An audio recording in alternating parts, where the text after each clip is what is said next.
Bobby, I know the Cumberland Trail has many facets, but if you were to boil it down to its very essence, what would you say the vision or the mission of the Cumberland Trail really is? I think our mission is to knit together the most beautiful, significant landscapes in the Cumberland Mountains, on the eastern edge of the Cumberland Mountains, so that they can be visited by people who want to walk through those forests and through those great pieces of natural architecture that are created by sandstone that is seen everywhere along the Cumberland's edge. The discovery of the Cumberland Trail by the general public happens every day. The reputation of it is fine. We just really have a handful of landowners that remain to be partners with us. I think within the next few years we should have the land connection that's necessary to complete the Cumberland Trail.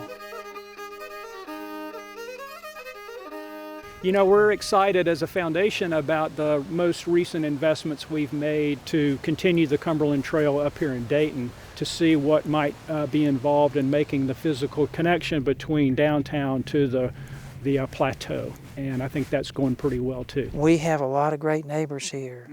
I expect Dayton will be the most fascinating trail town along the way because of its international reputation from the Scopes trial. Right. You can eat a great lunch downtown. You can soak up a little bit of the historic architecture. You can take a walk, and you can go to the Laurel Snow Trailhead and head on up to the mountains. The community has a lot to offer in terms of outdoor experience and recreation. You know, the other communities in Ray County are so important too. Graysville's tightly connected to the town of Dayton. Both were coal towns, you might say. We'll hopefully have a connection in Spring City to the north. You know, I always treasure having met people like Bob Brown and Sam Powell and Mac Pritchard and of course yourself, who were really some of the early instigators of the idea for the Cumberland Trail, and the people who really made it happen, and the series of directors at the Cumberland Trail Conference, and individuals that have displayed what I think is one of the ultimate acts of altruism in donating their property for the trail or selling property so that others can have access to it. Oh, they're all our heroes. Every landowner is so important. You know, a few feet behind us is what we call the Kinslow Track. That acquisition was over 3,000 acres. But even with the crossing at 600 feet, it is critical to us when we have that opportunity to work with a family to make that connection. You know, this is a huge partnership. It involves everyone doing everything that they can to make it happen.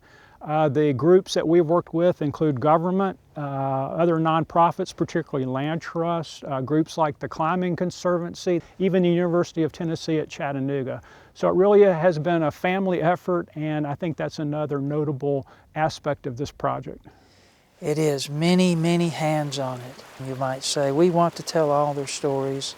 We hope that we can protect that history for many reasons. But one of them, it's just the right thing to do. That's why we're here. People have made this happen too.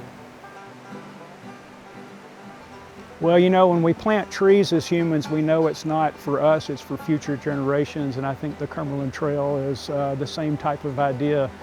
We may not live to see its ultimate completion, though I hope we do.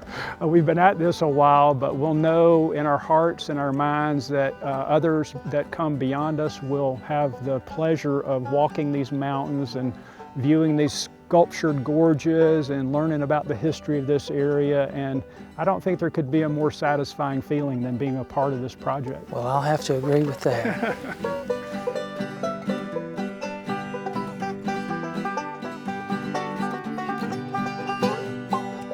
Thank you.